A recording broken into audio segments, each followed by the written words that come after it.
Good evening, tricycle connoisseurs. Here we are yet again with another installment. We just got done washing the 84 Big Red with the NOS snowplow. Now, it's lucky I did because it's sunny, but it's raining. Hard to see. Anyway, wanted to do a better, more in-depth video on this one, mainly because it is so nice, and I'm sure somebody out there has one nicer, and that's fine. I'm not worried about it. As we already learned, we know how I feel about the M word, so we're going to describe this as very low hour, excellent condition, but not the M word. Nevertheless, I do want to point out some of the goods and bads on this thing.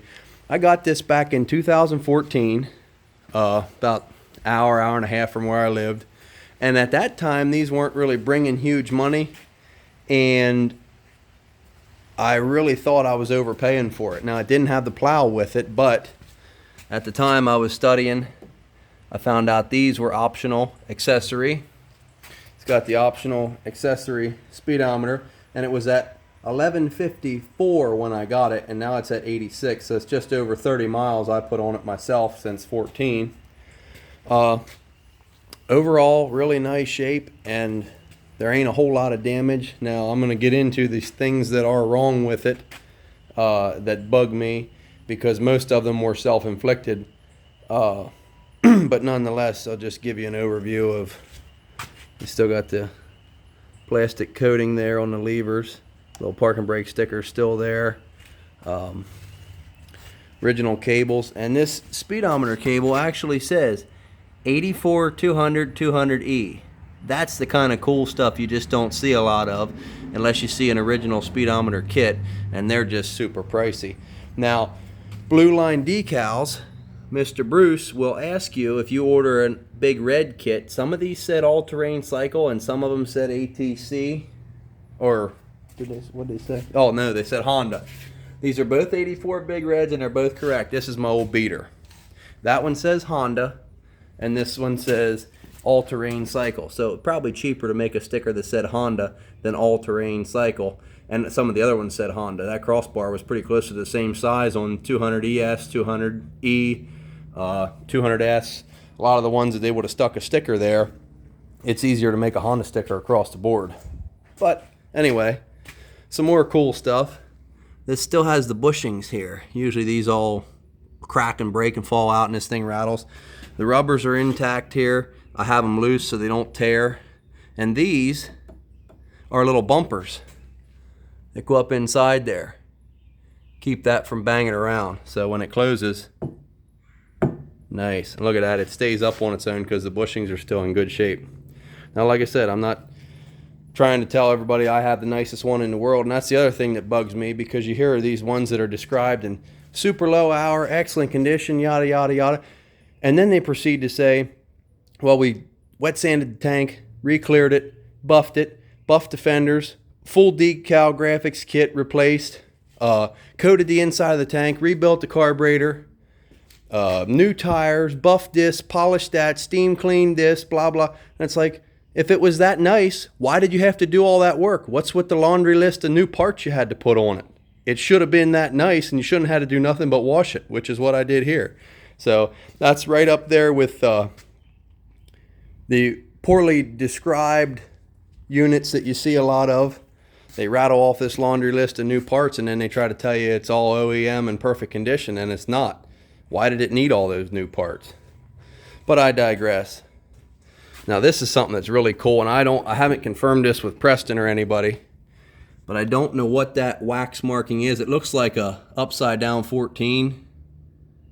If you were to turn this way without my phone screen flipping, it looks like a 14 maybe. I don't know. But under there, the battery box, all that's good shape. Fuse sticker still there. The battery vent routing is still there. Toolkit, not all rusty. Bottom of the seat pan's nice. But this is I'm super, super tickled to have this thing. Being that I got it back in 14. It was been the crown jewel of the collection for quite a while. And it wasn't until probably 17 or 18 that I came across the plow from a buddy of mine who was a former Honda dealer. And he had bought this plow from Cambridge, CMP. I often reference them. That's who they were right there. And this is the square tube. My previous video outlines how to identify and what you got. And he actually, I was telling him I wanted to find one, and he said, well, I got one here upstairs at the shop. So lo and behold, we went up and dug it out, and I bought it from him. So that is a very low hour Big Red with an NOS snowplow. Now the snowplow is not the M word, because I took it out of the box, assembled it, scratched it back there a little bit where the shark fins go up. It's no longer the M word, but it is still very nice and has not plowed any snow. Some other high points here. Look at the axles. Those axle nuts. You can still see the lathe marks. Maybe it'll, no, it won't grab my fingernail. But very, very nice.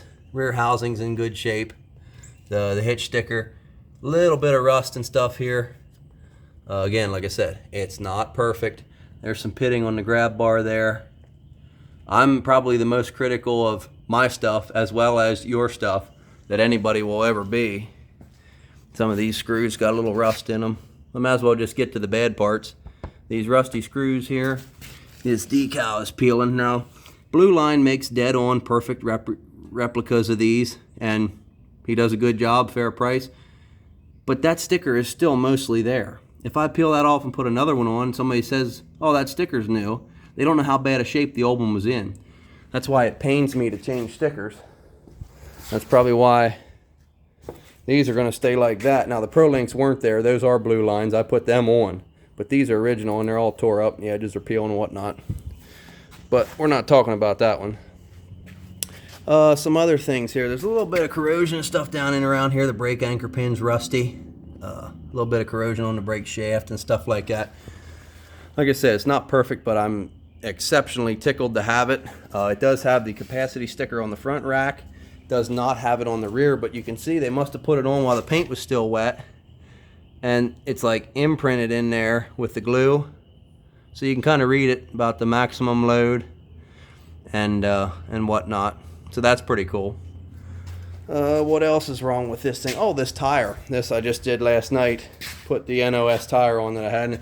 Got this cloudy look. I don't know what that is, but it'll rub off. So I'm just going to have to painstakingly sit there and rub that garbage off of there because I don't want it looking out of place at the museum or nothing. Oh, and that's the other thing. When I first got it, I had to rebuild the carb because it was sitting forever. Probably hard to see. A lot of you guys that work on these know. Let me turn the flash on. There it is. That brass screw right there at the front of the carburetor.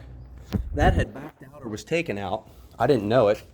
And it was rev hanging. So you'd rev it up and it had a vacuum leak and it wouldn't idle back down. So I was trying to back it into our garage, which was brick. And I tapped the throttle and it went boing and just took off on me.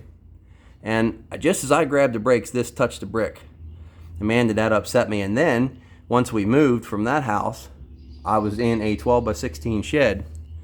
And it used to sit up against a 2x4. And I never realized it. First couple times when I took it out of there, I'd start it up and let it idle. And the thing sitting there vibrating rubbed all the paint off the rack. And the stud in the shed at my parents' house still has black paint on it from this. So that's upsetting. And a little bit of this. Where are we at? Oh yeah, there. Right up there. You can see that. So now, more issues. Oh, this got a little bit of wear on it. Usually that's polished totally smooth. That was mostly black. There might have been a little streak here, but that's just from me riding it in those 30 miles that I put on it since I've owned it. This sticker I kind of messed up putting the plow bracket there on. And then because I had the carburetor out, or had to take the carburetor off, I had to take tank off. And this little paint chip right here, this dash is aluminum. And I had the bars turned like this. And when I slid the tank down on, I nicked it. So, like I said, most of the damage is self-inflicted. The tank nick here, the damage on the grab bar here was me. The damage down there was me. But when I got it, it was super, super nice, and it still is. But it's just one of those things that just upsets you. Like, I wish this sticker wasn't missing, and I wish these decals weren't peeling so bad. But, I mean, really, when you get up close and look at this thing, I mean, look at the chrome on the brake pedal. Still in very good shape. Even the cotter pin down there is not rusty. I believe the previous owner put these plastic covers on, but I don't care. They're going to stay. I mean, the motor's not in bad shape. Everything on it's decent. Like I pointed out, those bolts were rusty. That one's a little rusty. But overall, in good shape. I don't think, look at the shine on the racks. I don't think these racks have ever seen so much as a bale of hay. Fenders are decent. No plastic breakages anywhere. And I showed you under the seat.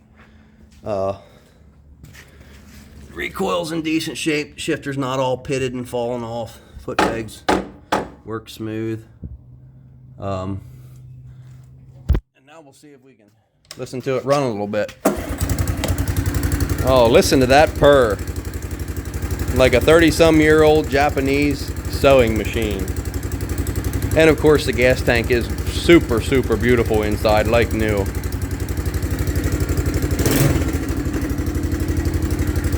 Some dummy didn't put it in neutral. Remember kids, always put it in neutral.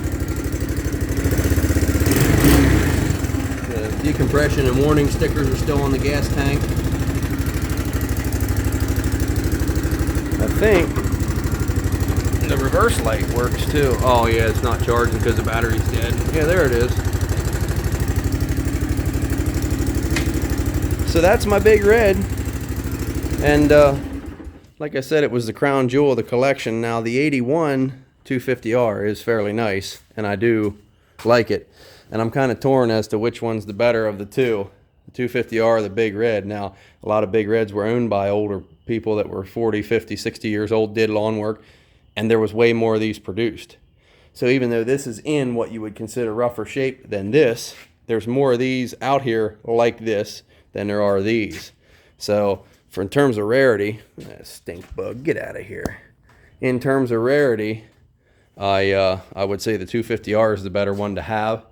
But in terms of beauty, this is the closest thing to showroom original that I own. Not to say the 250R isn't close to showroom, but this is closer.